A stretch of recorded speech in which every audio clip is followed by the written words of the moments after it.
Hey guys, welcome to government jobs Gyan YouTube channel. Guys, आज की इस वीडियो में हम बात करेंगे Uttar Pradesh public service commission PCS pre examination 2025 के new notification online form apply process के बारे में। जी हाँ दोस्तों, Uttar Pradesh public service commission UPPSC ने यहाँ पर combined state upper subordinate service PCS examination 2025 और assistant conservator of forest ACF range forest officer RFO service examination 2025 का नोटिफिकेशन रिलीज किया है। कैसे आप इस एग्जाम में या इस भर्ती में पार्टिसिपेट करने के लिए अपने फॉर्म अप्लाई कर सकते हो बिना कोई मिस्टेक किए हुए, इसकी पूरी जानकारी हम आपको स्टेप बाय स्टेप रजिस्ट्रेशन से लेकर प्रिंट तक इस वीडियो में देंगे। बस आपको इस वीडियो को स्किप के बिना शुरू से लेकर एंड तक देखना है। उसके बाद वीडियो पसंद आए तो इसे लाइक और शेयर कर दें, चैनल पर नए हो तो इसे सब्सक्राइब कर लें। साथ ही साथ यहाँ पर कैंडिडेट को फॉर्म अप्लाई करते हुए जो भी प्रॉब्लम फेस हो रही है उन सभी का हल आपको इस वीडियो में मिल जाएगा।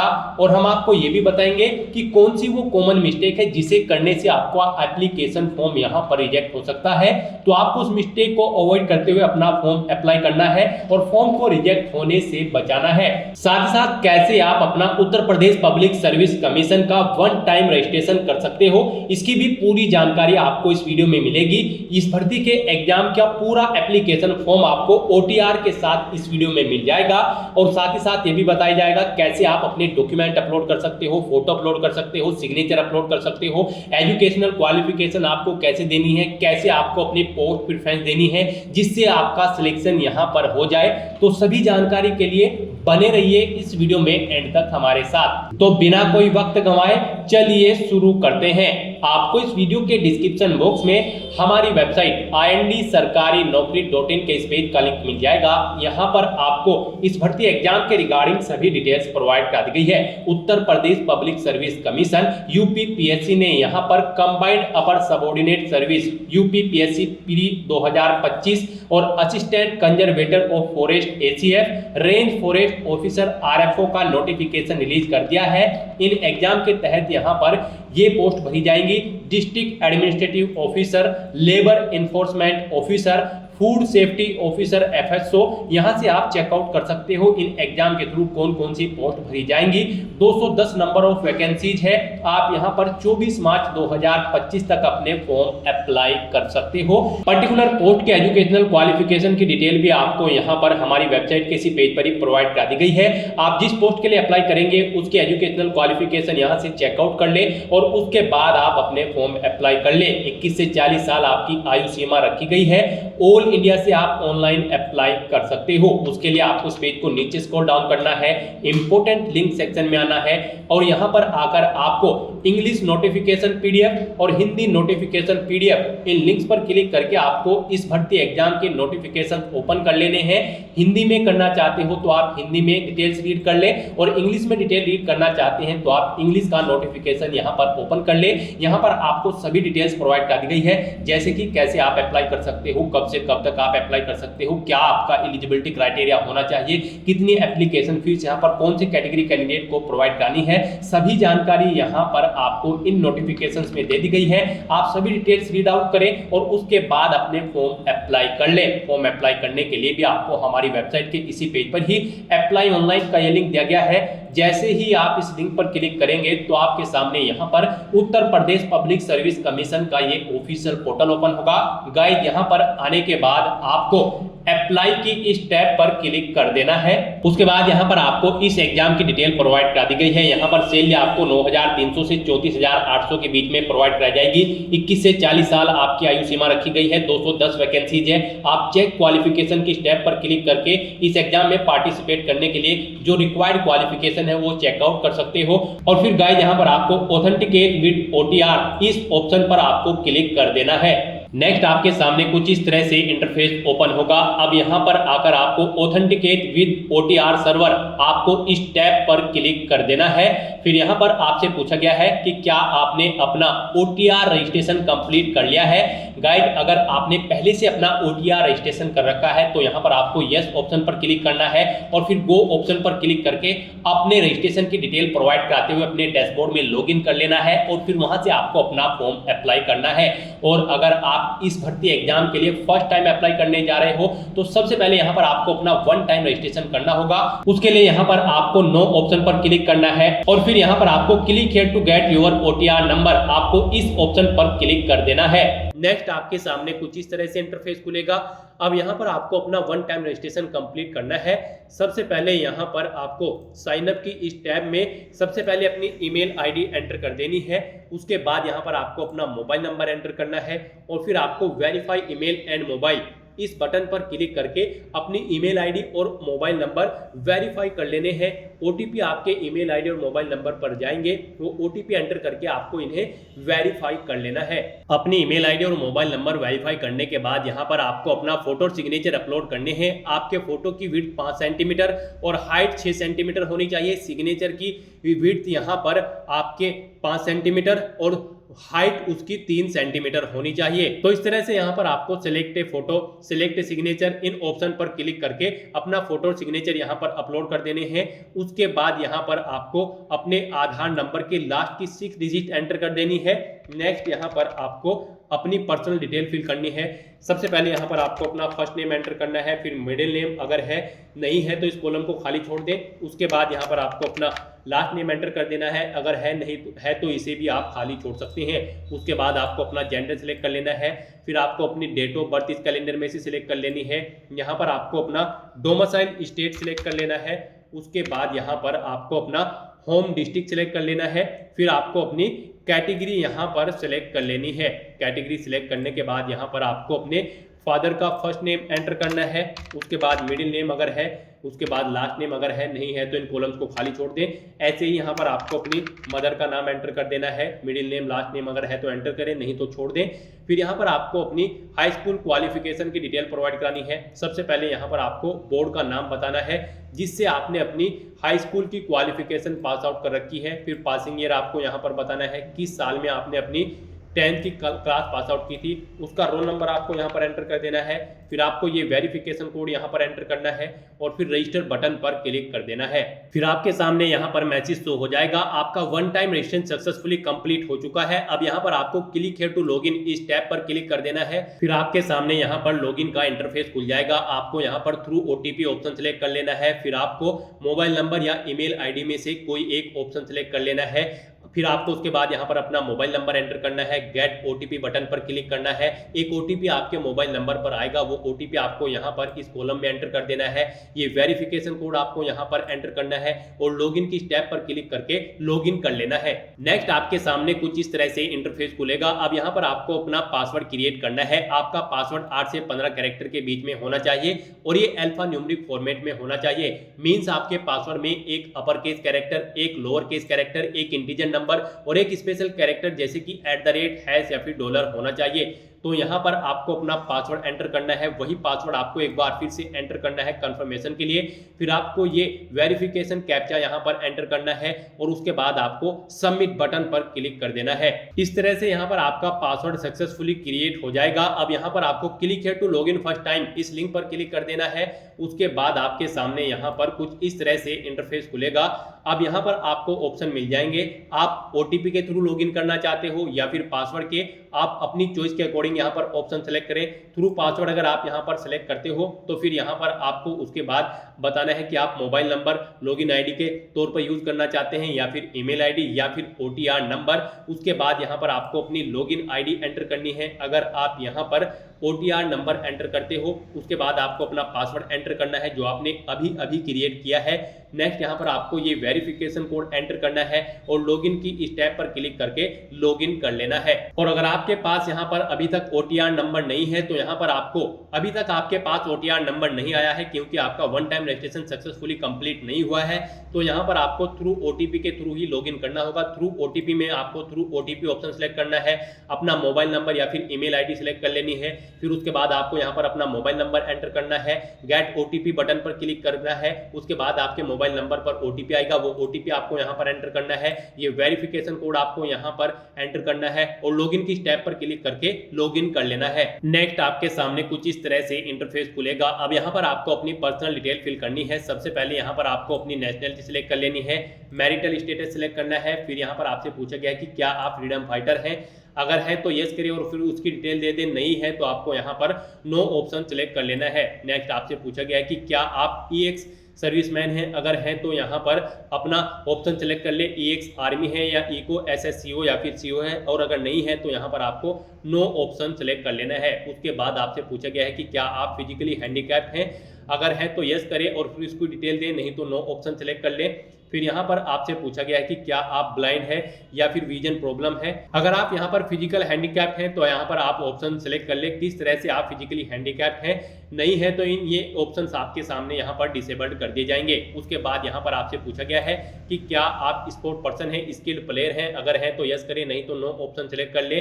अगर ये सिलेक्ट करते हो तो फिर आपको अपना प्लेयर का लेवल सेलेक्ट कर लेना होगा। नेक्स्ट आपसे पूछा गया है कि क्या आपके पास एनसीसी है, अगर है तो यस करें, नहीं तो नो ऑप्शन सेलेक्ट करें। अगर यस करते हो तो फिर आपको अपना एनसीसी सर्टिफिकेट नंबर एंटर करना होगा। नेक्स्ट आपसे पूछा गया है कि क्या आप सर्वेंट है गवर्नमेंट के, गवर्नमेंट एम्प्लॉय हैं, अगर है तो बता दें कि आप करंट में वर्किंग है या फिर एक गवर्नमेंट एम्प्लॉय है, और अगर नहीं है तो आपको नो ऑप्शन सेलेक्ट कर लेना है। फिर यहाँ पर आपसे पूछा गया है कि क्या आपको यूपीपीएससी की तरफ से कभी किसी एग्जाम में बैठने से रोका गया है, अगर रोका गया है तो यस करें और फिर अपनी डेट बता दें कब रोका गया है, और नहीं रोका गया है तो यहाँ पर आपको नो ऑप्शन सेलेक्ट कर लेना है। इस तरह से ये सभी डिटेल्स फिल करने के बाद अब आपको सेव एंड नेक्स्ट ऑप्शन पर क्लिक करना है। नेक्स्ट यहाँ पर आपको अपना परमानेंट एड्रेस एंटर कर देना है। उसके बाद आपको अपना कोरोस्पोंडेंस एड्रेस एंटर करना है, और अगर आपका कोरोस्पोंडेंस एड्रेस और परमानेंट एड्रेस सेम है तो बस आपको यहाँ पर सेम एज परमानेंट एड्रेस इस चेकबॉक्स को ओके करना है। यहाँ पर आपका कोरोस्पोंडेंस एड्रेस ऑटोमेटिकली आपके परमानेंट एड्रेस के अकॉर्डिंग फिल हो जाएगा। फिर यहाँ पर आपको सबमिट डिटेल इस ऑप्शन पर क्लिक कर देना है। फिर आपको यहाँ पर अपने डैशबोर्ड में क्वालिफिकेशन डिटेल ऑप्शनल इस टैब पर क्लिक करना है और यहाँ पर अपनी क्वालिफिकेशन की डिटेल फिल कर देनी है। 10वीं क्लास की डिटेल आप ऑलरेडी यहाँ पर फिल कर चुके हैं, तो यहाँ पर आपकी जो भी हायर क्वालिफिकेशन है उन तक की आपको सभी डिटेल्स यहाँ पर फिल कर देनी है। जैसे कि यहाँ पर आपको क्वालिफिकेशन लेवल में सबसे पहले क्वालिफिकेशन लेवल सेलेक्ट लेना है, हाई स्कूल या इंटर या फिर ग्रेजुएशन। उसके बाद यहाँ पर आपको क्वालिफिकेशन कोर्स सेलेक्ट कर लेना है। नेक्स्ट यहाँ पर आपको बोर्ड या यूनिवर्सिटी का नाम सेलेक्ट कर लेना है। उसके बाद यहाँ पर आपको स्कूल का नाम एंटर करना है। फिर यहाँ पर आपको अपने कॉलेज का एड्रेस एंटर करना है। ईयर ऑफ एडमिशन आपको सिलेक्ट कर लेना है, पासिंग ईयर आपको सिलेक्ट करना है, कोर्स की ड्यूरेशन यहाँ पर आपको सिलेक्ट कर लेनी है, डेट ऑफ कंप्लीशन आपके कोर्स की कंप्लीट कब हुआ था वो डेट सिलेक्ट कर लेनी है, इवैल्यूएशन टाइप है तो यहाँ पर वो सिलेक्ट कर ले। यहाँ पर आप बताना है कि आपके मार्क्स परसेंटेज में थे, ग्रेड में थे, पॉइंट में थे या फिर सीजीपीए में। परसेंटेज अगर आप सिलेक्ट करते हो तो फिर यहाँ पर आपको बताना होगा कितने मार्क्स आपने ऑब्टेन किए हैं, टोटल कितने मार्क्स थे जिसमें से आपने मार्क्स ऑब्टेन किए हैं, उनके अकॉर्डिंग यहाँ पर आपकी परसेंटेज कैलकुलेट होकर आ जाएगी। फिर आपको अपनी डिवीजन सेलेक्ट कर लेनी है, अपना रोल नंबर एंटर करना है, मार्कशीट का सर्टिफिकेट नंबर आपको यहाँ पर एंटर करना है। रिमार्क्स अगर आप कोई देना चाहते हैं तो यहाँ पर आप रिमार्क्स दे दें, और इस तरह से यहाँ पर आपको अपनी क्वालिफिकेशन सेव क्वालिफिकेशन बटन पर क्लिक करके सेव कर देनी है। तो इस तरह से यहाँ पर आपकी जो भी हायर क्वालिफिकेशन है उस तक की आपको सभी डिटेल जैसे इंटर, ग्रेजुएशन, पोस्ट ग्रेजुएशन या फिर कोई और क्वालिफिकेशन अगर आपने कर रखी है, डिग्री या फिर डिप्लोमा, तो उसकी डिटेल यहाँ पर फिल करें और सेव क्वालिफिकेशन इस बटन पर क्लिक करके अपनी सभी क्वालिफिकेशन सेव कर दें। अपनी क्वालिफिकेशन की डिटेल फिल करने के बाद अब आपको फोटो एंड सिग्नेचर इस टैब पर क्लिक कर देना है। उसके बाद आपके सामने यहाँ पर आपका फोटो और सिग्नेचर शो हो जाएगा। जो आपने रजिस्ट्रेशन करते समय यहाँ पर फोटो और सिग्नेचर अपलोड किए थे वो यहाँ पर आपको शो कर दिए जाएंगे, या फिर आप select A photo, select a signature in option पर क्लिक करके दोबारा से अपने फोटो और सिग्नेचर यहाँ पर अपलोड कर सकते हो। यहाँ पर उनके साइट की पूरी डिटेल आपको प्रोवाइड करा दी गई है, क्या क्राइटेरिया है। इस क्राइटेरिया को रीड करते हुए आपको अपना फोटो सिग्नेचर अपलोड कर देने हैं। फिर यहाँ पर आपको एक्सपीरियंस डिटेल्स ऑप्शनल इस टैब पर क्लिक कर देना है और अपने एक्सपीरियंस की डिटेल यहाँ पर आपको फिल करनी है। ये ऑप्शनल है, अगर आपको एक्सपीरियंस है तो आप उसकी डिटेल फिल कर दें, नहीं है तो आप इस सेक्शन को खाली छोड़ दें और फिर आप लॉक एंड फाइनल सबमिट इस टैब पर क्लिक करें। Lock and final submit option पर क्लिक करने के बाद आपको आपके एप्लीकेशन फॉर्म, रजिस्ट्रेशन फॉर्म की सभी डिटेल्स शो कर दी जाएगी। आपको सभी डिटेल्स केयरफुली रीड करनी है।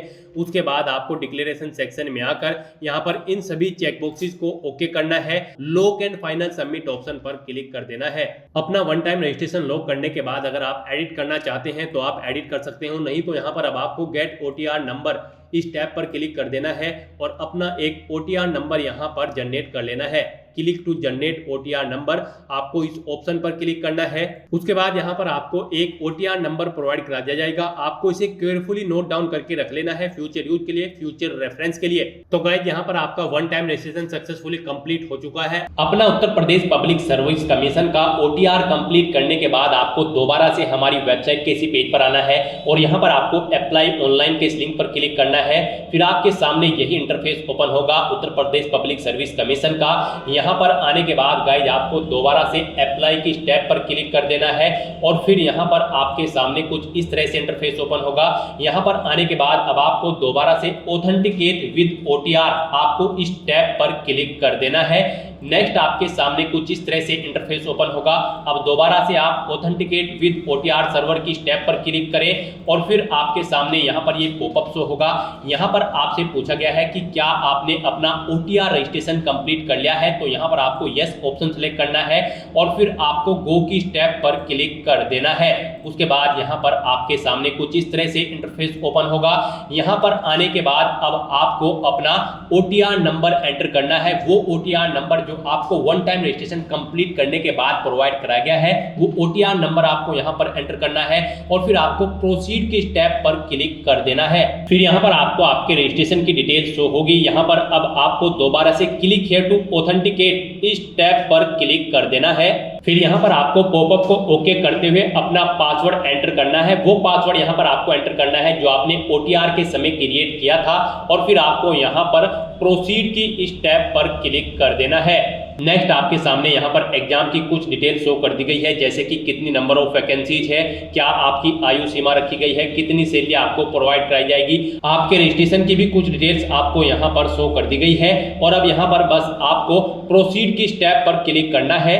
नेक्स्ट आपके सामने यहाँ पर कुछ इस तरह से इंटरफेस ओपन होगा। अब यहाँ पर आपको अपने एग्जाम की चॉइस करनी है, आप किस एग्जाम में पार्टिसिपेट करना चाहते हैं। गाइस यहाँ पर हम आपको बता दें, यहाँ पर 3 एग्जाम होंगे, combined upper subordinate service UPPSC pre 2025 exam और assistant conservator of forest ACF exam, इसके लिए 10 वैकेंसी है और combined upper subordinate service exam के लिए 200 वैकेंसी है। रेंज फॉरेस्ट ऑफिसर RFO के लिए वैकेंसी अभी अवेलेबल नहीं है, ये यहाँ पर सिचुएशन के ऊपर डिपेंड होगी। तो यहाँ पर अब आपको अपनी चॉइस के अकॉर्डिंग एग्जाम सेलेक्ट करना है। आप जिस एग्जाम में पार्टिसिपेट करना चाहते हैं, आप PCS एग्जामिनेशन 2025 में पार्टिसिपेट करना चाहते हैं तो इस रेडियो बटन को सिलेक्ट करें। ACF RO एग्जामिनेशन में पार्टिसिपेट करना चाहते हैं तो इसे सिलेक्ट करें। PCS ACF RFO एग्जामिनेशन 2025 आप दोनों एग्जाम में पार्टिसिपेट करना चाहते हैं तो आप यहां पर इस रेडियो बटन को सिलेक्ट कर ले, फिर आप यहां पर दोनों एग्जाम के लिए एलिजिबल हो जाएंगे। तो इस तरह से यहां पर आपको अपनी चॉइस के अकॉर्डिंग एग्जाम सेलेक्ट कर लेना है जिस एग्जाम में आप पार्टिसिपेट करना चाहते हैं। दोनों एग्जाम में पार्टिसिपेट करना चाहते हैं तो यहां पर आपको ये थर्ड वाला ऑप्शन सेलेक्ट करना होगा। फिर यहां पर आपको आपकी पर्सनल डिटेल की पूरी डिटेल शो कर दी गई है। यहां पर ये डिटेल आपके OTR से फैच कर ली गई है। अब आपको इस पेज को नीचे स्क्रॉल डाउन करना है।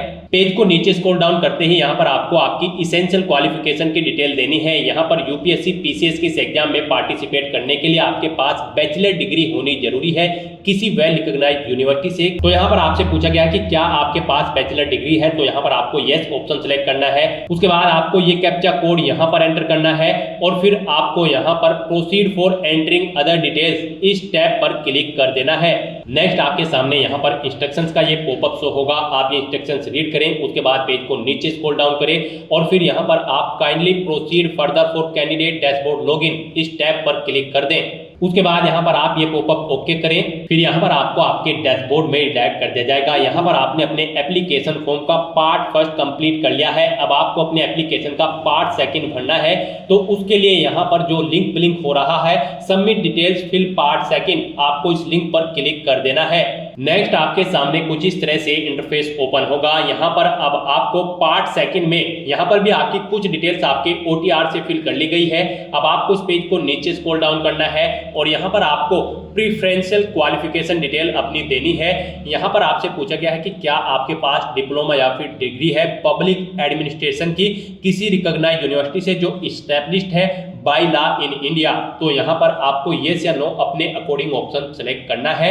उसके बाद यहाँ पर आपसे पूछा गया है कि क्या आपको सहायक शोध अधिकारी के मामले में रसायन विज्ञान में पीएचडी प्राप्त कर ली है या किसी सरकारी या अर्ध सरकारी संगठन या संस्थान में भवन निर्माण कार्य सामग्री में आपको 3 साल का शोध करने का अनुभव है। अगर है तो यस करें, नहीं तो नो ऑप्शन सेलेक्ट करें। फिर आपसे पूछा गया है कि क्या आप इंडियन आर्मी में 2 साल से कार्यरत हैं, आपने अपनी सेवा दी है। अगर दी है तो यस करें, नहीं तो नो ऑप्शन सेलेक्ट करें। फिर आपसे पूछा गया कि क्या आपके पास एनसीसी का बी सर्टिफिकेट है। अगर है तो यस करें, नहीं तो नो ऑप्शन सेलेक्ट करें। फिर आपसे पूछा गया है कि क्या आपने स्टेट लेवल के किसी गेम में अपने आप को रिप्रेजेंट किया है। अगर किया है तो यस करें, नहीं तो नो ऑप्शन सेलेक्ट करें। फिर यहाँ पर आपको अपनी ग्रेजुएशन और पोस्ट ग्रेजुएशन की डिटेल देनी है। गाइस यहाँ पर इन एग्जाम की कुछ पोस्ट पर अप्लाई करने के लिए आपके पास पोस्ट ग्रेजुएट डिग्री भी होनी जरूरी है। तो यहाँ पर आपसे पूछा गया है ग्रेजुएट डिग्री होनी तो आपके पास मस्ट है। तो यहाँ पर आपको यस ऑप्शन आपने ऑलरेडी ही सिलेक्ट कर लिया था। फिर आपसे पूछा गया कि क्या आपने अपनी पोस्ट ग्रेजुएशन भी कंप्लीट कर ली है। अगर कर ली है तो यस करें, नहीं तो आप नो ऑप्शन सेलेक्ट करें। यस अगर आप करते हैं तो फिर इसके सब्जेक्ट यहाँ पर आपको शो होंगे। अगर नो करोगे तो फिर इसके सब्जेक्ट यहाँ पर आपको डिसेबल्ड कर दिए जाएंगे। और उसके बाद यहाँ पर आपको अपने सब्जेक्ट की डिटेल देनी है। ग्रेजुएशन में आपके पास कौन कौन से सब्जेक्ट थे वो सब्जेक्ट यहाँ पर आप सिलेक्ट कर लें। और फिर ऐसे ही पोस्ट ग्रेजुएशन के सब्जेक्ट भी आप सिलेक्ट कर सकते हैं जो सब्जेक्ट्स आपके पास यहाँ पर पोस्ट ग्रेजुएशन में थे।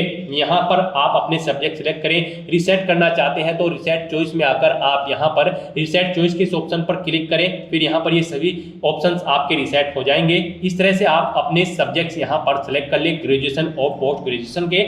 उसके बाद आपको इस पेज को नीचे स्क्रॉल डाउन करना है। फिर यहाँ पर आपको इन एग्जाम की पोस्ट वाइज क्वालिफिकेशन प्रोवाइड कर दी गई है। जी हाँ दोस्तों, पीसीएस, एसीएफ और आरएफओ एग्जाम के थ्रू जो पोस्ट भरी जाएंगी उनकी डिटेल आपको यहाँ पर दी गई है। आपसे यहाँ पर पर्टिकुलर पोस्ट के सामने उसकी इसेंशियल क्वालिफिकेशन की डिटेल दे दी गई है, यानी कि आपकी अनिवार्य योग्यता उस पोस्ट के लिए क्या होनी चाहिए यहाँ पर आपको डिटेल दे दी गई है। जैसे कि जिला प्रशासनिक अधिकारी के लिए आपके पास पोस्ट ग्रेजुएट डिग्री होनी जरूरी है किसी यूनिवर्सिटी से जो कि एस्टैब्लिश्ड हो बाय लॉ इन इंडिया और degree recognized by the government as equivalent thereto. तो यहाँ पर आपके पास इस पोस्ट के लिए ये क्वालिफिकेशन होनी जरूरी है। लेबर इंफॉर्मेशन ऑफिसर के लिए आपके पास ये क्वालिफिकेशन होनी जरूरी है। और फूड सेफ्टी ऑफिसर के लिए आपके पास बैचलर डिग्री होनी जरूरी है फूड टेक्नोलॉजी या फिर डेयरी टेक्नोलॉजी में। यहाँ से आप पर्टिकुलर पोस्ट की क्वालिफिकेशन चेकआउट कर सकते हो। इन एग्जाम के अंतर्गत ये पोस्ट यहाँ पर आपको मिल सकती है। तो इनके सामने आपको पर्टिकुलर पोस्ट के सामने सभी डिटेल्स प्रोवाइड करा दी गई है उसकी एलिजिबिलिटी की, यानी कि क्वालिफिकेशन की। तो यहाँ पर आपसे पूछा गया है कि जैसे कि जिला प्रशासनिक अधिकारी की पोस्ट के लिए ये क्वालिफिकेशन यहाँ पर रिक्वायर्ड है, क्या आपके पास ये क्वालिफिकेशन है। अगर है तो आप यस करें, नहीं तो आप नो ऑप्शन सेलेक्ट करें। फिर ऐसे ही आपको सभी पोस्ट की क्वालिफिकेशन यस या नो अपने अकॉर्डिंग सेलेक्ट कर लेनी है। अगर आपके पास ये क्वालिफिकेशन है तो आप यस कर ले, नहीं तो आप नो ऑप्शन सेलेक्ट कर ले। अपनी क्वालिफिकेशन की डिटेल फिल करने के बाद आपको इस पेज को नीचे स्क्रॉल डाउन करना है। यहाँ पर आपको कुछ पोस्ट के लिए हिंदी देवनागरी लिपि का आना जरूरी है। तो यहाँ पर आप अपने अकॉर्डिंग ऑप्शन सेलेक्ट करें। अगर आती है तो यस करें, नहीं तो नो ऑप्शन सेलेक्ट करें। उसके बाद यहाँ पर आपको आपका परमानेंट एड्रेस और कोरोस्पोंडेंट एड्रेस ऑटोमेटिकली फीड मिल जाएगा जो आपने रजिस्ट्रेशन टाइम पे फिल किया था ओटीआर भरते समय। उसके बाद आपको इस पेज को नीचे स्क्रॉल डाउन करना है, डिक्लेरेशन सेगमेंट में आना है। फिर यहाँ पर आपसे पूछा गया है क्या आप ऊपर जो आपने डिटेल प्रोवाइड कराई है आप उन्हें एक्सेप्ट करते हैं। तो यहाँ पर आपको यस ऑप्शन सेलेक्ट करना है। उसके बाद गाइस यहाँ पर आपको ये कैप्चा कोड यहाँ पर एंटर करना है और फिर आपको यहाँ पर प्रीव्यू फॉर्म के इस ऑप्शन पर क्लिक कर देना है। फिर यहाँ पर आपको पॉपअप को ओके करते हुए यहाँ पर कुछ इस तरह से इंटरफेस होगा। यहाँ पर अगर आप अपना एप्लीकेशन फॉर्म में एडिट करना चाहते हैं तो आप एडिट के इस ऑप्शन पर क्लिक करके एडिट कर ले। और अगर सभी चीजें ओके हैं तो यहाँ पर बस अब आपको सबमिट एप्लीकेशन फॉर्म आपको इस टैब पर क्लिक कर देना है। यहाँ पर आपका एप्लीकेशन फॉर्म सेव हो चुका है, लेकिन इसे कंसिडर फीस पेमेंट के बाद किया जाएगा। तो यहाँ पर अब आपके सामने फीस कंफर्मेशन का विंडो ओपन हो चुका है। तो अब यहाँ पर आपको यस के इस ऑप्शन पर क्लिक करना है। उसके बाद आपको यहाँ पर फीस पेमेंट के इस इंटरफेस पर रिडायरेक्ट किया जाएगा। यहाँ पर आप net banking, debit card, credit card, UPI के थ्रू अपना फीस पेमेंट कर सकते हो। आप अपनी चॉइस के अकॉर्डिंग यहाँ पर कोई भी ऑप्शन सेलेक्ट करें। यूपीआई आपके लिए बेस्ट रहेगा, आप यूपीआई के इस ऑप्शन पर क्लिक कर दें। उसके बाद आपके सामने कुछ इस तरह से इंटरफेस ओपन होगा। अब यहाँ पर आप अगर यूपीआई आईडी के थ्रू अपना फीस पेमेंट करना चाहते हैं तो आप यहाँ पर VPA/UPI आईडी ऑप्शन सेलेक्ट करें। फिर आप अपनी यूपीआई आईडी एंटर करें, VPA नरेशन यहाँ पर एंटर करें। और अगर आप QR कोड के थ्रू फीस पेमेंट करना चाहते हैं तो यहाँ पर आप QR कोड के इस ऑप्शन पर क्लिक करें, फिर यहाँ पर आपको ये QR कोड शो कर दिया जाएगा। यहाँ पर आप इसे अपने ऐप से स्कैन करें और अपना फीस पेमेंट कर दे। गाइस यहाँ पर आपको अपनी कैटेगरी के अकॉर्डिंग एप्लीकेशन फीस का अमाउंट शो होगा। यहाँ पर हम आपको बता दें, जनरल OBC कैंडिडेट है तो आपको 125 रुपए एप्लीकेशन फीस के रूप में जमा कराने हैं। SC ST कैंडिडेट हो तो 65 रुपए, PH कैंडिडेट हो तो आपको 25 रुपए फीस के रूप में जमा कराने होंगे, जो कि आप ऑनलाइन मोड में debit card, credit card, net banking या फिर UPI के माध्यम से जमा करा सकते हो। इस तरह से यहाँ पर अपना एप्लीकेशन फीस पेमेंट करने के बाद आपका एप्लीकेशन फॉर्म सक्सेसफुली सबमिट हो जाएगा, फिर इसे कंसीडर कर लिया जाएगा और आपको यहाँ से आपके डैशबोर्ड में डायरेक्ट कर दिया जाएगा। वहां से आप अपने एप्लीकेशन फॉर्म का स्टेटस चेकआउट कर लें और उसका एक हार्ड कॉपी प्रिंट आउट ले लें फ्यूचर यूज के लिए, फ्यूचर रेफरेंस के लिए। तो दोस्तों ऐसे आप Uttar Pradesh public service commission, PCS, pre, ACF और RFO सर्विस एग्जामिनेशन 2025 के लिए अपने फॉर्म अप्लाई कर सकते हो बिना कोई मिस्टेक किए हुए। आज की इस वीडियो में बस इतना ही। आई होप ये वीडियो आपको पसंद आई होगी। अगर पसंद आई हो तो इसे लाइक और शेयर करें, चैनल पर नए हो तो इसे सब्सक्राइब कर लें। Thanks for watching.